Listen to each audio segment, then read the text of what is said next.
bienvenue sur ma chaîne Le Monde de Lily.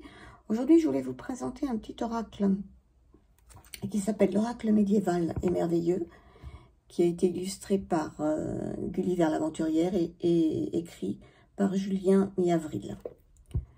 Voilà. Alors, je vais vous lire ce qui est écrit derrière la boîte. C'est pas un oracle qui vient de sortir, hein. Il y a déjà un moment qu'il est sorti. Telle une guerrière du fond des âges, prenez les rênes de votre destin au travers des clés oraculaires guidées par les figures du chevalier, de la licorne, du dragon et de Mélusine.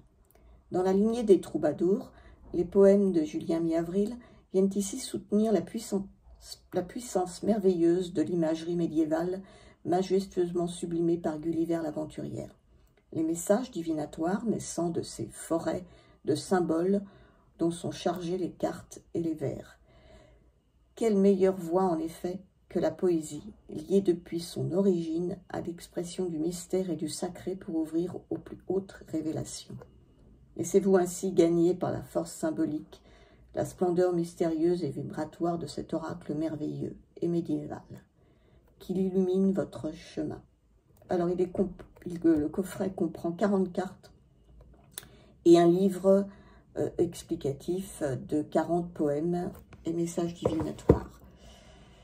Donc c'est un tout petit livre parce qu'il n'y a pas beaucoup de texte, hein, qui fait dans les 68 pages, c'est ça. Alors j'aime bien l'idée effectivement des poèmes écrits, qui ne sont pas très longs d'ailleurs, hein. Pour chaque carte, vous avez la carte en petit noir et blanc. Vous avez un petit poème et un message divinatoire qui est écrit également sous forme de poème. Et c'est comme ça pour toutes les cartes. Alors moi, personnellement, j'aime beaucoup parce que je trouve que les poèmes sont très parlants. Et ça me parle bien plus que certains oracles où il y en a 3 ou 4 pages et à la fin, on ne sait pas trop de quoi ça parle, quoi. Enfin, c'est un peu ce que je ressens et c'est pas toujours la quantité qui fait la qualité, évidemment. Alors, ce jeu, normalement, il a des contours. Contours qui ont un peu cette couleur. C'est un petit peu vert cacadois, assez moche. J'avais pas du tout l'intention de les couper, pour être honnête, parce que je n'aime... Enfin, je sais pas, c'est pas une démarche que je fais.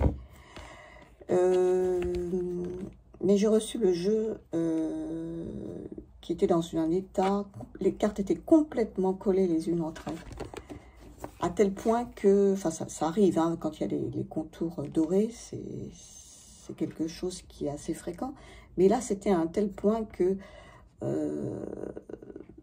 je pouvais vraiment pas les décoller. Pourtant j'y suis allée très très doucement et tous les contours se sont arrachés. Autant vous dire que j'étais très énervée, bien sûr. Et je me suis donc précipitée. Donc, c'est pas une démarche que j'ai voulu, en fait. Et je me suis précipitée. J'ai découpé les cartes. J'ai dit, tant pis, de toute façon, il est foutu. Il n'est pas utilisable. Donc, ce que j'ai fait. Alors, donc, je ne les ai pas non plus coupés. Ça ne peut pas dire que ce soit super bien fait, hein. Enfin, je trouve il y a des irrégularités, on va dire. Pas fait comme ça aurait été fait par une machine, c'est ça que je veux dire. Et donc, ensuite, je me suis dit, bon, tant que j'y suis, est-ce que je tente de faire les tranches noires? Ce que j'ai fait, et ça a permis de voir un peu moins les irrégularités au niveau des tranches. Et je trouve que ça rend pas mal. Voilà, bon. Alors, finalement... je suis assez contente et puis les illustrations, on les voit bien. Les cartes sont plus petites, j'ai des petites mains, donc finalement, c'est pas plus mal. Mais c'est pas une démarche que je, comment dire, voulue. Donc, c'est pas tout à fait la même chose. Voilà, bon, en soi, c'est pas trop grave. Alors, le dos, il est comme ça. Assez joli dos. Les cartes sont glossy. Donc là, comme je vous disais, ça, c'est moi qui ai fait les tranches noires. Mais les tranches, normalement, sont doré, colle bien, et on a un contour un peu, pas brun marron comme ça, un contour vraiment, c'est vraiment une couleur vert, mais Moi, le vert que j'aime pas trop, alors qu'il y a de très jolis verts, ça, c'est bon. Voilà. Alors, je vais vous montrer les illustrations. Déjà. Donc, ce sont des illustrations sur le thème du Moyen-Âge, mais avec un côté merveilleux, donc avec des archétypes très présents, donc du fantastique, des licornes, des dragons, etc. Voilà. J'aime beaucoup le style artistique de Gulliver l'Aventurière. Je trouve ça très très très beau, et puis les couleurs sont très chaudes, très... Il fait partie de la sélection de mes jeux de cet automne, parce que je trouve que ça s'y prête bien. Voilà. Je sais qu'elle a fait d'autres, elle a fait un tarot, je crois, d'autres jeux que j'ai pas. Moi, j'ai que ce jeu-là, parce que j'aime beaucoup la période du Moyen-Âge, c'est une période qui m'intéresse beaucoup. J'ai beaucoup lu d'ouvrages sur le Moyen-Âge, des romans aussi. C'est une période très riche et beaucoup moins noire que ce qu'on nous a appris, en fait. Loin de là même, hein. C'est une période très riche.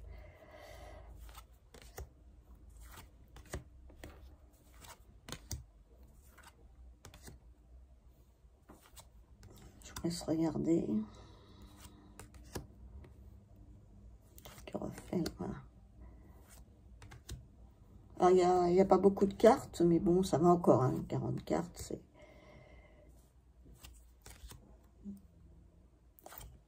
Et après, je vais vous en tirer une pour que vous vous rendiez compte un petit peu les messages qu'il délivre à travers des poèmes.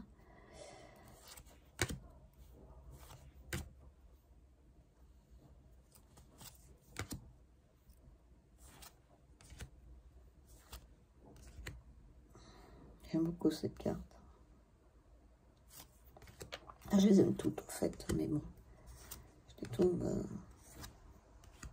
très belles. Là, il y a beaucoup de petits détails, donc voilà. Je vais les mélanger. Ouais, c'est plus facile, elles sont beaucoup plus petites. Et alors, il y en a 3, ça ne va pas aller.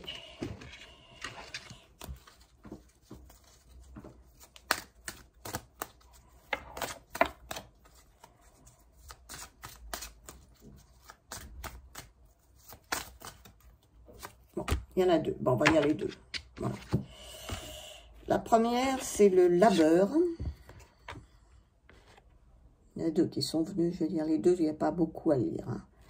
Donc, celle-ci, le labeur, et l'autre, c'est le baptême. Alors, le labeur, celle-ci, je vais essayer de vous la mettre, pour que vous puissiez la voir, et vous lire ce qui est mis dans le petit bouquin. Alors, le labeur, parce que c'est pas classé en plus, ni par ordre alphabétique, ni par... Il n'y a pas de chiffre. Donc ça, c'est par contre le petit côté qui est pas terrible. Heureusement qu'il n'y en a que 40. Donc c'est la carte 36, la page 36, pardon, parce qu'il n'y a pas de numéro. Et on nous dit, semer, moissonner, récolter, comme autant de cycles intangibles. Qui sont ceux du labeur que rythment les saisons? À la terre vont notre allégeance et nos célébrations. Cette terre que nous travaillons comme nous lisons la Bible. Voilà le petit poème. Message divinatoire. Sème, moissonne, puis récolte les fruits de ton labeur.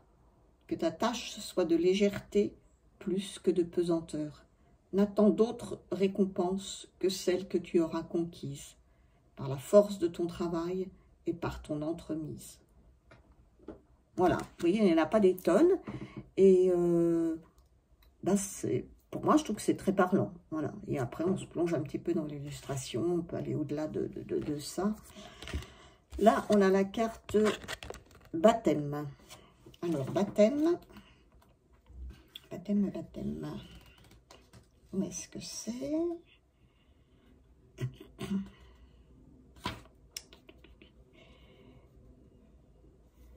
Alors, c'est la page 50, voilà. Immergé et nu dans les eaux primordiales, je m'abandonne entière aux puissances sacrales. Que l'Esprit Saint descende sur moi et me sanctifie, qu'il me fasse renaître à moi-même et me purifie. Le message divinatoire, c'est nouvelle naissance ou renaissance se profile. La vie sacrée te couronne de sa lumière fertile, elle te fait renaître et te rend ta grâce juvénile. Après, ça parle de baptême, ça peut, suivant vos croyances, vous ramener évidemment à différentes croyances religieuses ou pas, hein, parce que c'est également, le message divinatoire nous incite à également d'autres idées. Hein. Ça, c'est chacun épuise ce qu'il veut. Voilà, c'est ça que je voulais dire. Et donc également, moi je trouve que c'est très très parlant. Alors, est-ce qu'il y a des tirages de proposés? Je ne sais plus. Oui, je crois. Donc, oui. Il y a un tirage qui s'appelle le tirage du pont-levis, qui est un tirage en 6 cartes. Il correspond, c'est un tirage qui correspond. Alors, la première carte correspond à la situation actuelle. La carte numéro 2 à votre premier pas vers l'autre rive, votre premier mouvement. La carte numéro 3 correspond à la bonne direction, au sens de la marche, à votre orientation, ce vers quoi il faut tendre. La carte 4 correspond au regard jeté en arrière, d'où je viens, pour savoir où je vais.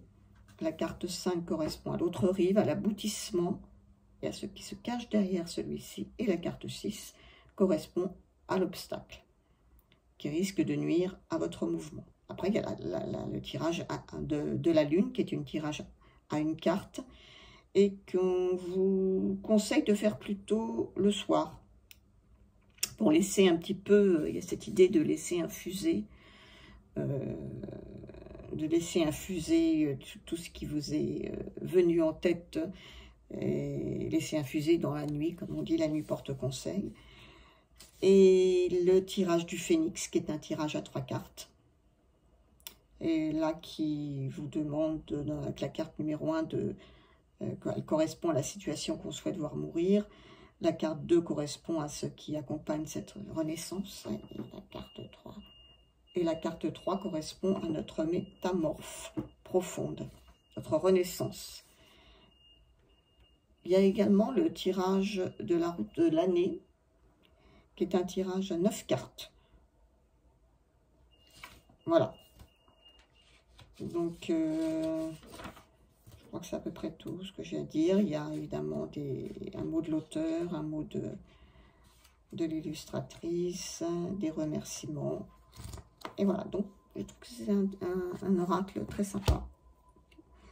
Dites-moi dans les commentaires ce que vous en avez pensé, si vous l'avez, parce que c'est pas un oracle qui vient de sortir. Et comment vous l'utilisez.